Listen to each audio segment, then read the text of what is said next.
नमस्कार मित्रों, मैं शुभम शर्मा स्वागत करता हूं आप सबका एक बार फिर से अपने हिंदी के ज्योतिष चैनल में, जिसका नाम है कुंडली का ज्ञान। मित्रों, जैसा कि आप सब जानते हैं, हम अपने इस चैनल पे करते हैं आपकी जन्म पत्रिका का विश्लेषण।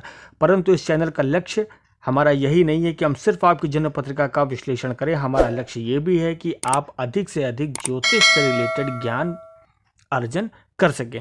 तो मित्रों, अपनी उसी श्रृंखला को आगे बढ़ाएंगे और अपने आज के वीडियो में हम जानेंगे तुला लग्न में बनने वाले राजयोग के बारे में। तुला लग्न में कौन कौन से राजयोग बनते हैं, तुला लग्न के कौन कौन से योग कारक प्लैनेट होते हैं, तुला लग्न में हम कौन से रत्न धारण कर सकते हैं, कौन से रत्न हमें धारण नहीं करने चाहिए और कौन से अनिष्टकारक ग्रह होते हैं। तो चलिए चलते हैं अपने आज के वीडियो में। तो मित्रों, आपको आपकी स्क्रीन पर कुंडली दिखाई दे रही होगी। 7 नंबर से शुरू होती कुंडली है। यदि आपकी भी कुंडली तुला लग्न की है तो अपनी कुंडली खोल के बैठ जाइए। हो सकता है इनमें से कोई राजयोग आपकी कुंडली में भी हो। तो अगर लग्न में ही शुक्र विराजमान हो जाए, जहां 7 नंबर लिखा है वहीं शुक्र विराजमान हो जाए, तो शुक्र बनाते हैं मालव्य योग। सभी भौतिक सुखों को देने वाला योग होता है। साथ ही साथ अगर लग्न में ही आ जाए तो बहुत ही जबरदस्त प्लीजिंग पर्सनैलिटी देता है। ऐसे जो लोग होते हैं वो दूसरों को अपनी ओर आकर्षित करते हैं। स्त्री है तो पुरुषों को और पुरुष है तो स्त्रियों को अपनी ओर आकर्षित करते हैं। साथ ही साथ शुक्र के साथ 2 कंडीशन होती है। साथ में सूर्य और चंद्र नहीं होने चाहिए और ग्रह अस्त नहीं होना चाहिए, ये ध्यान रखिएगा, और किसी पाप ग्रह से दृष्ट ना हो। तो आपकी कुंडली में बनता है पूर्ण रूप से मालव्य योग। यदि अगर ग्रह के बलाबल में कमी है तो आप शुक्र से रिलेटेड रत्न यानी हीरा, ओपेल और जरकन आदि धारण कर सकते हैं उनके बलाबल को बढ़ाने के लिए। अब बात करते हैं इस कुंडली में बनने वाले दूसरे राजयोग के बारे में। अगर इस कुंडली में शनि या तो लग्न में विराजमान हो जाए, साथ ही साथ कुंडली के चतुर्थ भाव में विराजमान हो जाए, इन दोनों भावों में से शनि किसी भी भाव में विराजमान हो जाए तो जन्म पत्रिका में बनता है शशि योग। पंच महापुरुष राजयोगों में से एक शशि योग बनता है। अब शनि अगर कुंडली के लग्न में विराजमान हो जाते हैं तो व्यक्ति की मैरिज अवश्य डिले कराते हैं, परंतु व्यक्ति को बिजनेस माइंडेड बनाते हैं। यदि ऐसा व्यक्ति शनि से रिलेटेड कार्य करता है तो बहुत ऊंचाइयों तक जाता है। व्यापार में निश्चित रूप से सफलता मिलती है उसको।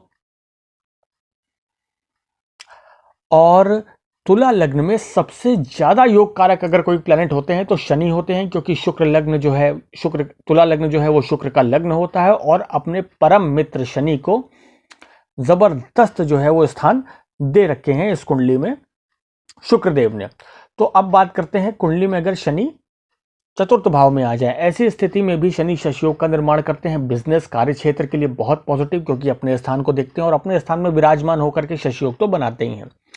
सुखों के लिए पॉजिटिव, थोड़ा डिले अवश्य करते हैं पर सभी सुखों को अवश्य देते हैं। घर, गाड़ी, बंगला, ऐसे सारे सुख जरूर मिलते हैं। अब बात करते हैं कुंडली में बनने वाले तीसरे राजयोग के बारे में। अब अगर आपकी कुंडली तुला लग्न की और उसमें देखिए मंगल कुंडली के चतुर्थ भाव जहां 10 नंबर लिखा है और कुंडली के सप्तम भाव जहां 1 नंबर लिखा है, अगर यहां विराजमान हो जाए तो आपकी कुंडली में बनता है रोचक योग। हालांकि मंगल की दोनों स्थितियां पूर्ण रूप से मांगलिक अवश्य बनाती हैं, परंतु अगर चतुर्थ भाव में मंगल है तो सुखों में जबरदस्त वृद्धि। साथ ही साथ कर्म स्थान को देखते हैं तो कर्म स्थान में गवर्नमेंट फील्ड से रिलेटेड जो योग बनाते हैं, ये ऐसा व्यक्ति जो है वो सरकार में उच्च पदासीन अवश्य बनता है, कुल का नाम रोशन करने वाला होता है। और यदि कुंडली के सप्तम भाव में मंगल आ जाए जहां पर 1 नंबर लिखा हुआ है, ऐसी स्थिति में यदि मंगल हो तो व्यक्ति नो डाउट पूर्ण रूप से मांगलिक होता है। पर ऐसा मंगल व्यक्ति के बिजनेस के लिए बहुत अच्छा होता है। अगर व्यक्ति लाल रंग से जुड़ी चीजों का बिजनेस करता है, जमीन से जुड़ी चीजों का बिजनेस करता है, तो ऐसा व्यक्ति सफलता की तमाम ऊंचाइयों को छूता है। अब बात करते हैं इस कुंडली में बनने वाले चौथे राजयोग के बारे में। कुंडली का दशम स्थान जहां पर 4 नंबर लिखा है, यहां पर देवगुरु बृहस्पति विराजमान हो जाए। यहां पर देवगुरु बृहस्पति आते ही उच्च राशि के हो जाते हैं, कार्य क्षेत्र में वृद्धि करते हैं। और सबसे जरूरी बात कि यदि अगर देवगुरु बृहस्पति कुंडली के दशम भाव में आ जाते हैं तो हंस राजयोग का निर्माण करते हैं, वो भी उच्च राशि के होकर के। तो ऐसा व्यक्ति धर्म के कार्य में अवश्य लगा रहता है। और यदि वो गुरु से रिलेटेड कार्य करता है, यदि किसी प्रकार के पीले द्रव्य का कार्य हो गया, पीले चीजों का कार्य हो गया, या शिक्षा दीक्षा का कार्य हो गया, या स्टेशनरी का कार्य हो गया, गुरु से रिलेटेड कोई भी कार्य करता है तो उसको सफलता जबरदस्त मिलती है। तो ये थे मित्रों तुला लग्न की कुंडली में बनने वाले राजयोग, तुला लग्न की कुंडली में कौन कौन से ग्रह राजयोग बनाते हैं। अब बात करते हैं तुला लग्न की कुंडली में कौन कौन से ग्रह योग कारक होते हैं। तो सबसे पहले तो लग्नेश शुक्र ग्रह अति योग कारक होते हैं, क्योंकि लग्नेश होते हैं। उनका रत्न अवश्य कुंडली में धारण किया जा सकता है अगर शुक्र के बलाबल में कमी हो। साथ ही साथ कुंडली में दूसरे ग्रह जो बनते हैं अति योग कारक, वो बनते हैं शनि, प्रबल योग कारक होते हैं। सुख स्थान के स्वामी हैं, रिकॉग्निशन स्थान के स्वामी हैं, केंद्र के स्वामी हैं, त्रिकोण के स्वामी हैं। और अगर कुंडली में अच्छी पोजीशन में बैठ जाए और बलाबल की कमी हो तो नीलम अवश्य धारण करना चाहिए ऐसे व्यक्तियों को। शनि उनको रातों रात सफलता की सीढ़ियां चढ़ा देते हैं।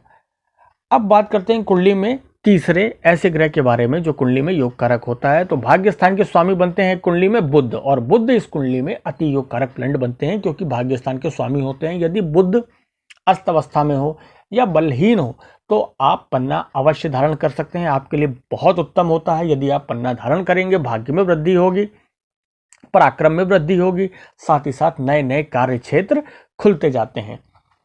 अब बात करते हैं इस कुंडली में कौन से ग्रहों के रत्न हमें नहीं धारण करने चाहिए और कौन से ग्रह अनिष्ट कारक होते हैं। तो सबसे पहले तो कुंडली के छठे स्थान के स्वामी बनते हैं बृहस्पति। पुखराज इस कुंडली में अगर बृहस्पति उच्च के या विपरीत राजयोग में ना हो तो कभी भी धारण नहीं करना चाहिए। कुंडली के छठे स्थान और तीसरे स्थान के स्वामी बनते हैं, इसलिए इस कुंडली में पुखराज धारण नहीं करना चाहिए। तो मित्रों, ये था तुला लग्न में बनने वाले राजयोग, तुला लग्न के योग कारक ग्रह, कौन से रत्न हम धारण कर सकते हैं, कौन से रत्न हमें धारण नहीं करने चाहिए और कौन से ग्रह अनिष्ट कारक होते हैं, इनके बारे में। हम आशा करते हैं आपका ज्ञानवर्धन हुआ होगा हमारे पिछले वीडियोस की तरह। अगर आपकी कुंडली भी अगर तुला लग्न से शुरू होती है और ऐसा कोई राजयोग आपकी कुंडली बन रहा है तो हमें कमेंट बॉक्स में ज़रूर बताएं। तब तक के लिए मित्रों, हम मिलते हैं आपसे अपने अगले वीडियो में। बहुत बहुत धन्यवाद।